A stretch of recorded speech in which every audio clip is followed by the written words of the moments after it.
시간 많이 지체야 되었는데 저도 가끔 이제 대학 가서 강의할 때 학생들한테 이야기할 때 이제 시작할 때 세상에서 제일 학생들이 만족도가 높은 좋은 강의가 뭐냐? 휴강이라고. 최고죠. 모두 박수 쳐주고.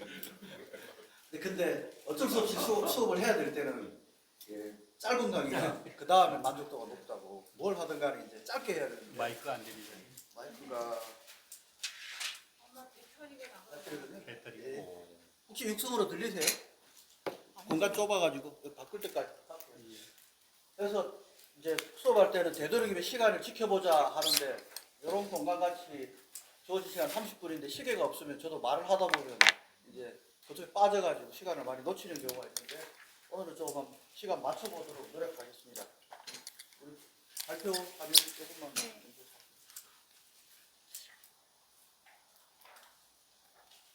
화면만 먼저. 제가 이제 가운데 쪽이나 강원도하고는 사실은 학연 지연 체험이 전혀 없어요. 근데도 공교롭게 일을 하다 보면 여기도 오늘 지금 호봉이 교수님, 뭐 오사원 박사님하고도 옛날에 그 전만식 교수 박사님도 한 20년 전부터 알고 있으면서 여러 일을 하다 보니까 다들 다시 만나게 되고 하는 그러니까 학연 지연은 아닌데 아닌데도 2년이 많으신 거예요. 2년이 있다 보니까. 근데 이제 오늘 이거 발표 자료 준비하면서 뒤쪽은 저희 회사가 홍보용으로 기본적으로 만들어놨던 자료이고 앞쪽은 제가 이런 발표를 어디 가서 할 때 이야기를 하기 위해서 제가 서론으로 도입하는 이야기인데요. 앞에 박사님께서 ESG에 대해서 굉장히 이제 연구하시는 분이니까 정확하게 이론이나 뭐 이런 거 말씀하시는데 저는 하는 일 중에서 여러 이제 오지랖이 넓어서 쓸데없는 일도 하고 있는데 소비자 시민단체에 조금 관여를 하고 있어요. 그리고 소비자 시민단체에서 이제 ESG 워싱에 대한 감시 프로그램을 운영하면서 설명을 어떻게 하느냐 이제 쉽게 다가와야 되니까 ESG 경영이 뭐냐고 이해하시려면 첫 번째가 이것을 모르면 앞으로 돈을 벌 수 없습니다. 소비자예요. 그렇게 설명합니다. 왜 물으면 주식 하시죠? 이렇게 물어봐요. 주식을 하시죠? 이렇게 물어보면 대부분 대한민국 국민들이 대부분 주식을 합니다. 주식을 하면 그 회사를 어떻게 평가하십니까? 그냥 주식 가격 보고 적당히 올라가면 사고 떨어질 것 같으면 팝니까? 아니죠. 재무제표라는 걸 보고 당기순이익을 보고 이 회사가 돈을 벌고 있는지 손해를 보고 있는지 보고 판단하지 않습니까? 라고 물어요. 그럼 대부분 다 그렇죠 라고 대답을 하는데 앞으로는 ESG 보고서를 보시고 투자를 안 하시면 주식에서 돈 못 버십니다. 뭐 그렇게 설명해요. 이제 그거를 ESG 경영에 잘 앞에 보면 이렇게 되어 있거든요. 비재무적 요소에 대한 경영이다. 당연히 기업은 돈을 남겨야 되는 거니까 경영 부분, 경제 부분에 대한 평가는 당연한 거고 그런데 앞으로 기업을 평가할 때는 그러한 단기 수익을 내는 거에 플러스 환경, 그 다음 사회, 거버넌스 이 네 가지 요소에 대해서 어떻게 그 기업이 하고 있는 걸 보지 않으면 지속 가능하지 않을 거기 때문에 그 회사 주식 사면 망합니다. 이렇게 설명하거든요. 근데 그게 ESG다라고 이렇게 보통 시작을 할 때 그렇게 설명을 하고 있습니다. 다음 점이 뭔가 오늘 제가 할 때는 상당히 많이 안 도와주는 것 같습니다. 이게 안 넘어가네요. 25번.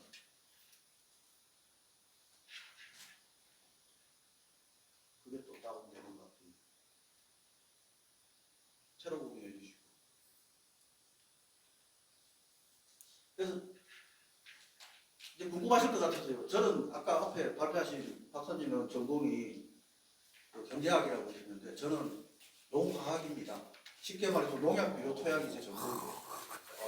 네, 동대 나왔어요. 그래서 여기에 강원대학에 있는 양재희 교수님, 예, 그다음에 허장현 교수님, 뭐 그분들하고 같이 학회하고 그분들 후배이기도 하고 최근에 오신 윤정환 박사 연구교수로 와 있고 그다음에 김혁수 박사, 내가 혁수 부르거든. 제 후배들, 네, 그렇게 돼 있는데 그런 전공인데 한국농어초공사에서 근무를 하다 보니까 이 화면이 두 번째 장에 나오면 제가 할 말이 많은데요.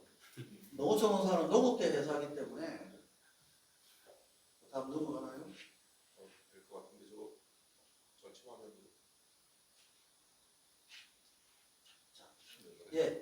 농업계 회사라서 저같이 농업에서 토양비료 농약을 전공한 직원을 직계를 환경직계로 분류합니다. 그래서 환경직이거든요. 이게 ESG가 어느 날 갑자기 온 거 아니다고 아까 이게 뭐 유엔에서 쭉 설명을 해주는데 우리나라에서 저 보면 2007년도로 기억이 납니다. 저희 회사가 ISO 14001, ISO 9001 환경경영 품질경영 선언하면서 이사회에서 어느 분이 왜 환경보고서를 써서 보고하지 않느냐라고 이제 누가 말씀을 하시니까 그때 제가 연구원에 근무했는데 연구원장님께서 환경직을 내가 데리고 있는데 환경연구소가 있다. 그리고 보고서야 뭐 연구원에 쓰니까 당연히 연구원에다 가서 환경연구소에다가 환경보고서를 쓰도록 하겠다. 이렇게 말씀을 하시고 저한테 오셔가지고 우리 공사 환경보고서를 써라. 네, 그래서 제가 2007년도에 뭐 아무도 모르는 상태에서 제라 20도 쳐다보면서 공부해가지고 우리 공사의 최초의 환경보고서를 발간했습니다. 발간하면서 제가 사장님께 뒷장에 이제 요약 보고를 하면서 향후 계획에 참관과 동시에 폐간을 해야 되겠습니다. 지금 시대에는 환경보고서만 쓰지 않고 지속가능 보고서를 씁니다. 그래서 앞으로는 지속가능 경영부를 써야 됩니다. 라고 보고를 드리면 제 일이 아닌 줄 알았거든요. 근데 그 다음에 저희 공사에 지속가능 경영을 선언을 해요. 그러면서 1차 지속가능 경영 보고서 작성팀에 저를 넣어가지고 또 1호 지속가능 보고서를 제가 또 같이 환경분야를 썼습니다. 쓰다가 2001년이 됐는데 그때는 대한민국의 신문 기사를 펼치면 항상 ESG가 키워드로 매번 나와요. 그러면서 저희 공사 사장님 3년 차 이제 취임 기념할 때 공기업 사장님은 1차 년도는 뭐 경영을 선언하시고 2차 년도는 향후 계획을 선언하시면 되는데 임기가 3년인 분이 3차 년도 발표하기가 아주 애매하거든요. 그래서 여러 가지 기획이사님하고 고민을 하면서 차라리 명확하게 ESG 경영을 공기업 최초로 선언하면 어떻겠느냐. 사실은 공공기관은 이런 형태의 이벤트 형식 내지는 먼저 선언하고 체계를 수립하고 실행하는 이런 구조도 있습니다. 네, 그래서 사장님 취임 3주년 기념식에 ESG 경영을 선포를 했습니다. 그랬더니 또 제가 불려갔습니다. 불려가서 이 분야의 간사를 맡아서 ESG 경영에 우리 공사에 이 분야 총괄을 해라 해서 21년도, 22년도 2년간 이제 환경 분야 국가 총괄을 하면서 이제 경영을 이제 정리해 왔고요. 금년 1월 1일부터 이제 제가 다시 다른 부서로 가서 이제 손을 뗐는데 이제 김원들 교수님께서 이런 걸 기획을 하신다고 해서 제가 우리 회사에 ESG 경영 부장이 있습니다. 그쪽 부서에다가 가서 좀 발표를 하라 했더니 사실 그 부장이 1월 1일자로 왔어요. 네. 저는 2년간 일을 했던 사람이고 딴 데 갔고 그 부장은 다른 일을 하다가 새로 왔는데 1월 1일자로 왔기 때문에 저는 못하니까 그냥 가서 하세요. 뭐 이렇게 돼서 제가 오게 됐습니다. 그런 과정이 있고 그래서 21년 한 해 동안 제가 계속 들여다봤던 게 ESG인데 제가 21년도에 ESG를 하기 위해서 공부를 하려고 교보문고에 ESG라고 검색을 딱 하면 책이 5권 있었어요. 교보문고에. 그 책 5권 다 봤습니다. 지금 교보문고에 ESG 클릭하면 한 100권은 나올 거예요. 그러니까 한 2, 3년 사이에 우리나라의 ESG와 관련된 경영 분야에서 얼마나 많이 연구되고 책자가 발간됐는가 보실 수 있고요. 이거를 볼 때마다 제가 어디 가서 사실은 특강 안 한다고 이야기하고 싶은 게 제 페이스북 친구가 저한테 보내줬어요. 그 공사 ESG를 맡아서 머리가 아프다 그랬더니 저보고 너도 원오브 댐이다. 이게 뭐냐면 2001년도에 치타가 달리는 속도가 이만큼이고 비행기가 날아가는 속도가 이만큼이고 빛의 속도가 이 정도인데 요즘 자기가 ESG 전문가라고 나타나는 숫자의 증가 속도가 이만큼이다. 네, 녹화가 됐어요. 굉장히 말이 조심스러운데 이제 강아지의 어머니나 뭐 송아지의 어머니가 전부 다 ESG 한다라고 했던 시대가 2021년이었습니다. 앞에 그 박사님이 말씀하시면서 앞으로 기업이 생존하기 위해서는 ESG를 안 하면 안 된다. 그거 명확하거든요. 우리 공사는 ESG를 안 하면 망할 거냐 안 망할 거냐. 절대 안 망합니다. 왜? 저희는 금융을 빌려서 운영하는 회사가 아니에요. 98%가 국가 재원을 가지고 운영하는데 은행에 눈치를 볼 필요가 없어요. 그럼에도 불구하고 우리나라 정부는 지금 정권 바로 앞에 정권이죠. 공공 분야의 ESG를 경영 평가에 담겠다는 걸 선언했기 때문에 먼저 진행하지 않으면 공기업으로서의 존립 플러스 직원들의 급여, 우리가 특히 말하는 인센티브에 관여하기 때문에 먼저 갈 수밖에 없죠. 그러니까 기업은 금융이라든지 제도를 통해서 민간 기업들을 한다고 하면 공공기관은 경영평가라는 하나의 방식을 도입해서 유도를 하게 되는 그런 구조입니다.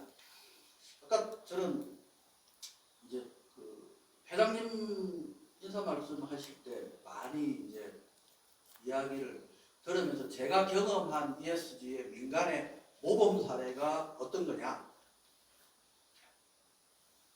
캄보디아나 베트남에 못 사는 나라에 내가 돈을 많이 벌어서 학교를 하나 지어줬다. ESG 경영일 수 있지만 아니라고 봅니다. 그냥 사회봉사활동. 그 나라의 문제가 무엇이냐? 아, 애들이 있는데 교육이 안 된다. 그 나라의 수준은 안 된다. 그럼 내가 기업 경영자로서 그 나라에 가서 공장을 설립해서 그 애들을 공원으로 쓰면 또 안 됩니다. 그럼 망합니다. ESG에서. 그들의 부모를 고용을 해서 돈을 벌게 한 다음에 그들의 부모가 그 돈을 가지고 내가 사회봉사활동하기 위해서 세워줄 학교에 애들이 와서 공부를 해서 문맹을 깨치는 그런 구조, 정상적인 기업 구조 내에서 사회 문제를 해결해주는 그런 기업의 ESG 경영의 표상이다 라고 이제 이야기를 하면서 대표적인 또 회사가 여성분들은 그 명품 화장품 로시땅 제가 본사 가봤는데 딱 그런 구조예요. 경영 운영을 하고 있습니다.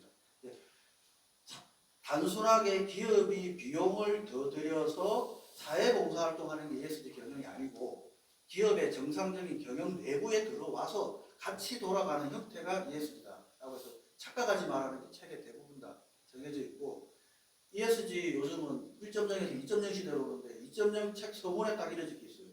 ESG는 착한 경영이라고 해석하는 바보 같은 사람입니다. ESG는 자본주의 국가에서 하나의 경영의 한 패턴이다. 그런데 ESG는 자본주의의 근간을 흔드는 경영이다. 이렇게 적혀 있어요. 그게 무슨 말씀이냐 그러면 주식회사라고 되어 있잖아요. 우리가 정권한다고 주식한다고 그러고 주식회사는 주주들이 돈을 내어서 그 기업의 주요 의사결정을 한 다음에 이윤을 격자한 다음에 그 이윤을 배분받는 구조가 자본주의의 주주자본주의 기본인데 왜 그 회사의 주요 의사결정을 주주도 아닌 이해관계자들이 들어와서 결정을 하느냐 이거예요. 그래서 지금 이 자본주의를 ESG 경영을 하는 자본주의를 이해관계자 자본주의라고 이제 부르거든요. 그러면 이게 따뜻한 아이스 아메리카노 같은 이야기예요. 자본주의라는 것 자체가 주주에 의해서 운영이 되는 게 기본인데 앞에다가 주주 자본주의는 자본주의의 기본적인 이야기인데 진짜 참기름 이런 뜻이거든요. 주주 자본주의는. 그런데 이해관계자 자본주의는 따뜻한 아메리카노 같은 아이스 아메리카노 같은 표현이라는 거죠. 그러니까 주주의 의견도 중요하지만 주주가 아닌 사람의 의견도 회사 경영에 중요하게 결정된다. 그래서 맨 마지막에 지혜 거버넌스가 들어가게 된 겁니다. 최근에는 우리나라에 노동이사제 그래서 노동조합의 대표가 과거에는 참관하는 수준에서 이제는 이사의 일원으로 들어가서 의결권을 가집니다. 노동이사 대표 뿐만 아니라 소비자 대표도 이사에 들어가서 의견을 이야기합니다. 왜? 잘못하면 이윤만을 극대화하기 위해서 사회에 나쁜 영향을 줄 수 있기 때문에 그것을 안에 들어와서 감시한다는 거죠. 그래서 ESG 경영의 거버넌스는 지금 과거에 우리가 알고 있던 주주자본주의의 근간을 완전히 뒤바꾸는 그런 체계다. 그래서 제가 몇 개 찾아본 논문이나 책에서는 미국에서 지금도 아직도 악유가 있다고 합니다. ESG 경영은 말이 안 된다. 그러니까 차라리 지금 자본주의란 말을 없애라. 이런 이야기도 나오는 그런 정도의 단계입니다. 어쨌거나 저희 공사는 ESG 경영을 그렇게 시작을 했습니다. 말씀드린 바와 같이 녹색금융이나 뭐 그런 것들 전혀 신경 안 쓰고 국가를 쳐다보고 일을 하기 때문에 저희들은 우리 나름대로의 체계를 만들어서 진행을 했습니다. 그런데 한전 같은 경우는 ESG 경영에 관심이 많습니다. 재작년인가 21년도에 제가 이거 검색하면서 기억한 게 있는데 한전이 인도네시아에 화력발전소를 짓겠다고 사업을 수주를 했어요. 예, 제가 알기로는 중간에 좀 방향을 튼 걸로 알고 있는데, 한전은 신한형 공기업이니까 국가에 돈을 받는 게 아니고 은행에서 돈을 빌려서 투자해서 발전소 지어서 전기세 받아가지고 다시 원금 회수하고 이윤을 만들어라는 구조인데, 국내 은행에서 화력발전소 짓는 돈은 안 빌려주겠다고 해서 사업 자체를 못하게 됐죠. 아까 말씀드린 게 이제 그게 녹색금융이에요. 은행에서 ESG 경영을 선언을 해버렸어요. 하나은행, 국민은행. 앞으로 국민은행이나 하나은행에서 기업이 가서 돈 빌릴 때 뭐 아까 말했던 뭐 폐기물이 나온다거나 온실가스를 더 낸다거나 자연을 파괴하는 사업을 한다고 그러면 아예 돈을 안 빌려줘요. 그러니까 기업들이 그런 사업에 투자를 안 하고, 또는 아까 그 지표나 선언을 한다고 했는데, 기업들이 그런 것들을 감내할 수 있는 다른 대책을 수립해서 계획을 내야 이제 돈을 빌릴 수 있으니까. 그래서 그게 이제 녹색금융이라고 하는데, 21년도에 우리나라의 SK, 삼성, 현대 대기업 회장님 신년사를 분석해 보시면 전부 다 ESG 경영하겠다고 적혀 있어요. 제가 다 분석한 건 아니고, 저는 그래서 다음에 책을 사보니까 그 신년사 분석한 게 있는데, 그래서 기업 전체가 그렇게 되어 있다고 하고, 또 하나 또 제가 민간에서 이런 이야기가 나왔다는 게, H건설의 회장님께서 우리 회사는 돈을 버는 회사가 아닙니다. 대한민국의 문제가 무엇인가를 파악한 다음에 그 문제를 해결해 줌으로써 이 사회의 발전을 도모하는 게 우리 회사의 이념입니다. 그래서 저는 직원들한테 돈 벌어라고 이야기를 하지 않고, 이 사회의 문제가 뭐고 우리 회사가 그 사회의 문제를 어떻게 해결해 줄까를 고민하는 것이 우리 회사의 이념이고 방향이다 라고 주장한다, 그렇게 말씀하시는데, 그게 이제 아까 회장님 모두 말씀하고 일맥상통한. 회장님 거꾸로 말씀하셨죠. 제가 뭐 폐기물을 발생하는 사업을 했는데 뭐 반성의 차원에서 좀 한다.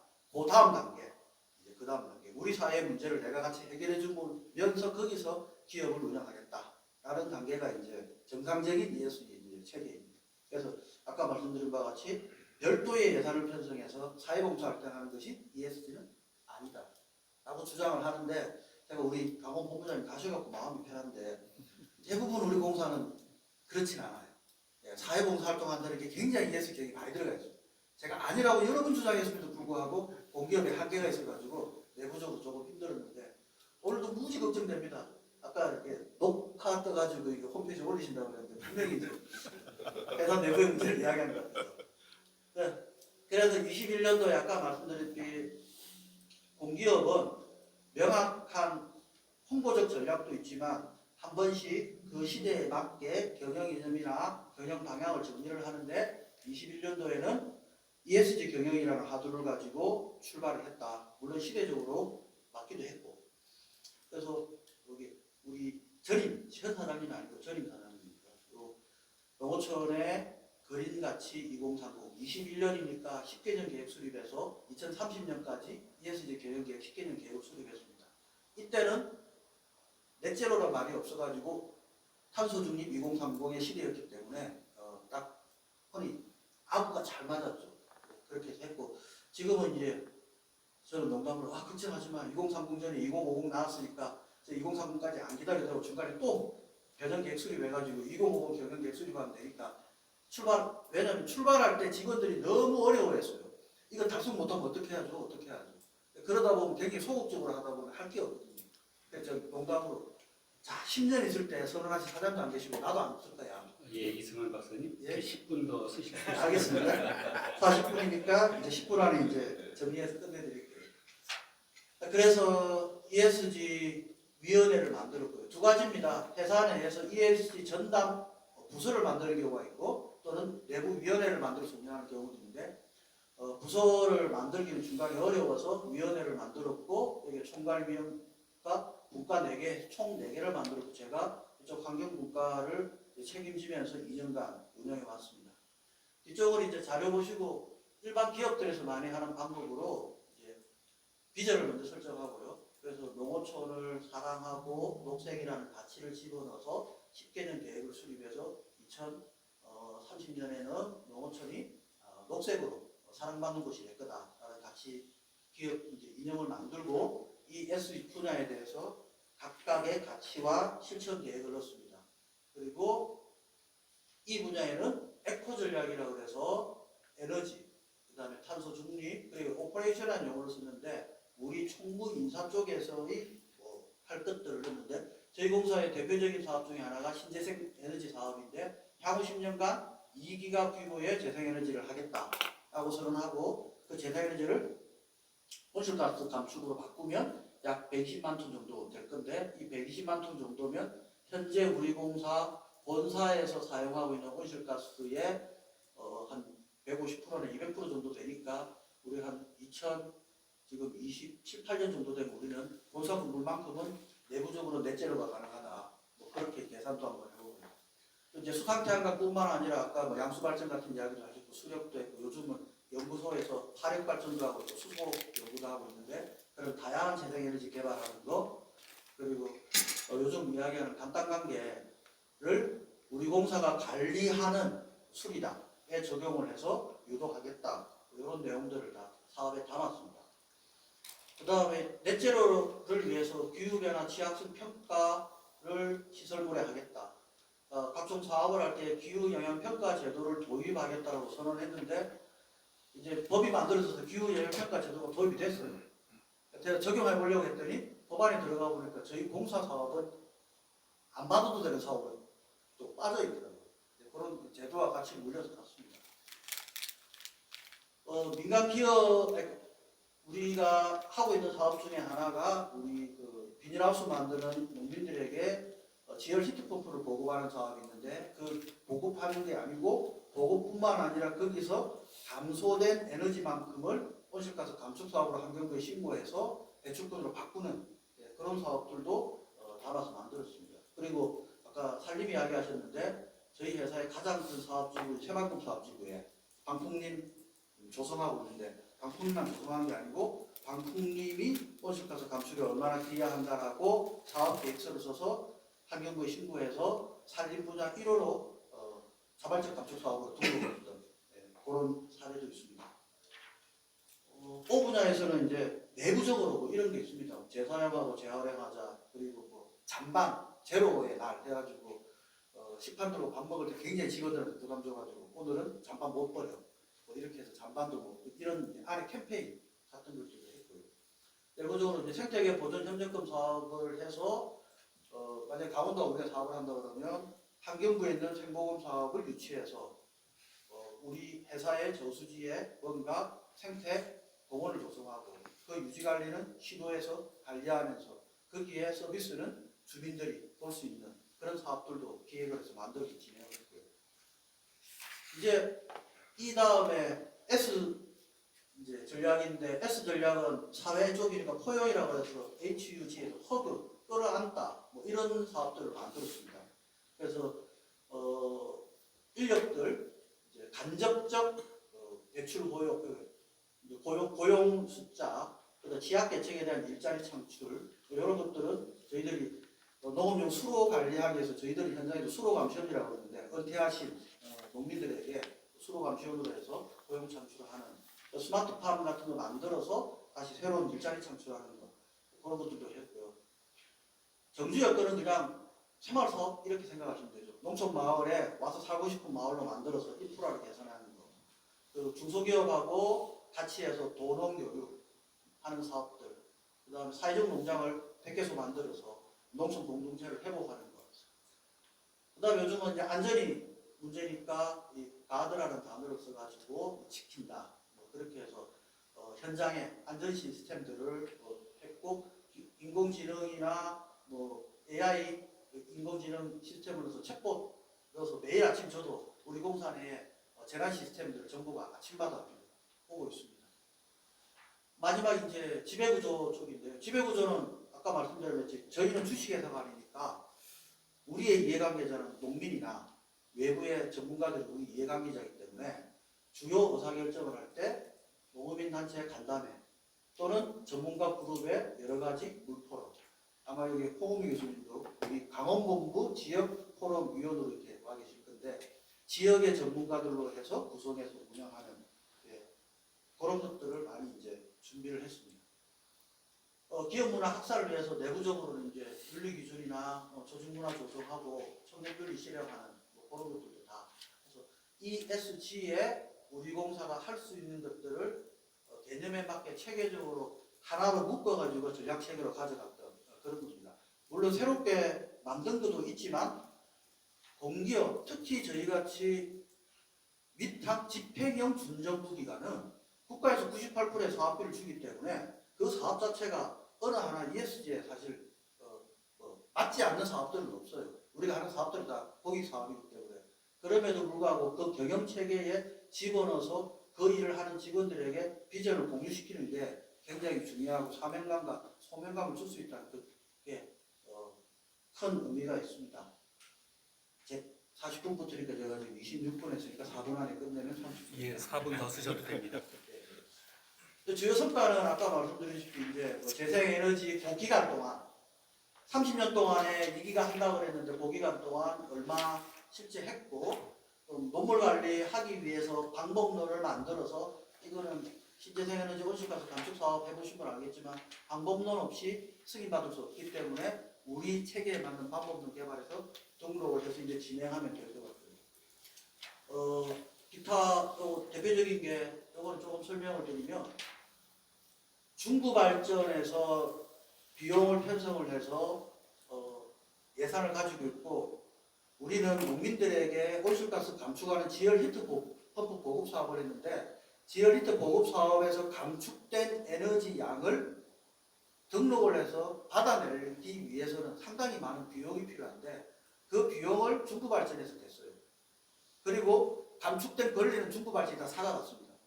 그리고 농민들에게 그 돈을 다 줬고요. 그러니까 우리는 중간에서 중부발전과 농민을 연결해줘요. 그런 형태의 사업들을 만들어가지고 3자가 같이 진행했던 중부발전은 어디에 배출권을 살 수 있는 곳을 못 찾았고 농민은 배출권을 등록하려는 행정적 능력이 안 되고 저희 공사는 그 양쪽을 다 알기 때문에 중개는 중개에서 3자가 서로 협력해서 중부발전은 배출권을 확보하고 농민은 추가 수익을 얻고 우리는 우리가 했던 사업에 플러스 부가가치를 얻고 그런 사업 구조를 만들었던 이거 할 때 또 중간 민간 컨설팅을 춘천에 있는 회사에 받았어요. 네, 사회적 성과라 아까 말씀드린 그 10개년 계획 속에서 2개년 계획의 성과들을 이런 것들을 이제 받아가지고 뒷장에 요거 이제 아까 말씀드린 통합 물관리 거버넌스 운영 이런 게 이제 국회 단계에서 그 다음에 지역 단계에서 또는 주요 의사결정에 대해서 농민들과의 관계에서 각각의 단계에서 모두 이해관계자들을 포함시켜서 주요 의사결정을 하고 내부적으로 많이 결정을 하지 않았다는 것. 그런 것들을 운영해서 환경 분야에서 공공부문 ESG 경영 여당 농담반 진담은 아니지만 저희들이 공기업 최초로 선언을 했기 때문에 1회 상 받는 것도 당연하지 않았을까. 후보군이 너무 없었어요. 유일무이하다. 그렇지만 이제 이거 받고 난 다음에 그 다음에 농식품부 장관상 뭐 등등 해서 인정도 받고 이렇게 했습니다. 제가 이제 정리하고 싶은 거는 강원도를 사실 생각을 해보면서 제가 고민했던 게 코로나로 시작해서 생물 다양성이 우리의 생각의 흐름이거든요. 코로나 이제 마스크 벗었잖아요. 종식합니다. 그 다음에 우리가 먼저 할 거는 아마 경제 위기에 대한 극복 이야기 나올 거예요. 그 다음에 나오는 게 기후변화 대응일 거예요. 근데 우리가 넷째로만 하면 편하게 살 수 있을까? 그 이후에 나온 게 생물 다양성 증진이 최종 궁극적 목표다라고 되어 있어요. 생물 다양성 증진만 하면 두 번의 코로나는 안 올 거다. 생태계가 파괴되어서 기후변화가 일어났고 또는 기후변화 때문에 생태계가 파괴됐고 그 두 개의 원인과 결과에 따라서 결국 세상에 나오지 않을 박쥐가 세상 밖으로 나와가지고 그 바이러스가 인류에게 퍼져서 우리가 이렇게 되었다라는 정설적인 논문들이 나오고 있기 때문에 결국은 생태계의 복원이 영원한 코로나의 종식이다. 그래서 코로나를 두 번 다시 또는 우리가 안전하게 살기 위해서는 지금 당장은 경제위기 극복, 그 다음에 기후변화 대응, 그 다음에는 생태계 안정화다.